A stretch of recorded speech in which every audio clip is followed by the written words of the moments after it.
আসলে আমি ভীষণ আনন্দিত যে আমাদের ফটো এক্সপো 25 এবং যেটা আমাদের কি বলে লেন্সেশনের উদ্যোগে এবং তার সঙ্গে আমার জেলা সেক্রেটারি ফটো 24 পরগনাস নর্থ যে ফটো অ্যাসোসিয়েশন তার প্রেসিডেন্ট এরা সব রয়েছেন এবং আরও বিশিষ্ট ফটো জার্নালিস্ট ফটো আর্টিস্ট এরা সবাই ছিলেন আজকের অনুষ্ঠানে। আমি যেটা আমাকে ভালো লাগলো যে আমি উদ্বোধন করতে পেরে খুব খুশি হলাম এবং আমি যেটা মনে করি যে আমাদের ফটোগ্রাফি এখন এমন একটা জায়গায় পৌঁছে গেছে। একটা সময় আমরা যখন কলেজে পড়ি, যেহেতু আর্ট কলেজে আর্টিস্টদের সঙ্গে ফটোগ্রাফি একটা আত্মিক যোগ আছে, যেটা প্রয়োজন হয় বিষয়টার আঙ্গিকতার জায়গা থেকে।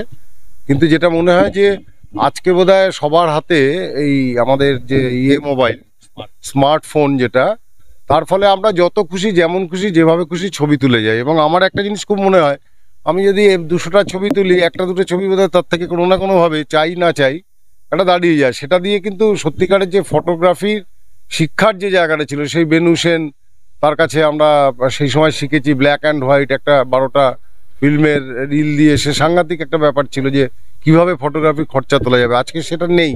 তা সত্ত্বেও কিন্তু আমার ব্যক্তিগতভাবে মনে হয় ফটোগ্রাফি নিয়ে আমাদের নববারাকপুরে বিশেষত আমি বলতে পারি সেইভাবে একটা ভাবনা চিন্তা বা সেটাকে আরো বিকশিত করবার ক্ষেত্রে যে চর্চা বা জায়গা, সেটা অনেকটা কম। এবং এই সাথী লেন্সেশন যে কাজটা করছে ওরা সবাই মিলে, এই কাজটা আমার মনে হয় ওদের খুব বড় একটা কাজ করছে এবং ক্রিয়েটিভিটির জায়গা থেকে মানে সৃষ্টিশীল জায়গা থেকে এই ধরনের কাজ আরো বেশি করে হোক এবং আমি সর্বদাই তাদের পাশে যদি একটু থাকতে পারি আমার ভালো লাগবে। আমি সে কথা বলেছি, এইটুকুই আর কি। এবং এটা খুব বড় উদ্যোগ, ভালো জায়গা এবং মানুষ শুধু মোবাইলে ছবি তোলা নয়, ছবিটাকে ছবির মতো করে আলো ছায়া তার কম্পোজিশন তার অন্যান্য বিষয়গুলোকে নিয়ে যদি ছবিটা একটু তোলার চেষ্টা করেন তাহলে মনে হয় অতি সহজেই অনেক ভালো ছবি তৈরি হতে পারে। ধন্যবাদ। দেখুন, আমি চাই শুধু ফটোগ্রাফাররা না, অনেক সাধারণ মানুষের মধ্যে যাদের ফটোগ্রাফিক ট্যালেন্ট আছে তারাও এগিয়ে আসুক। এই কারণেই আমার এই উদ্যোগ বলতে পারেন।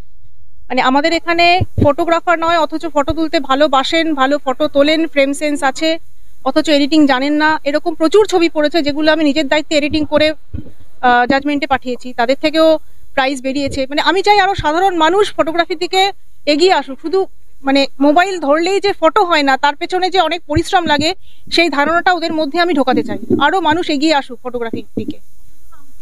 টোটাল 59 আর ছবি টোটাল পড়েছে 151।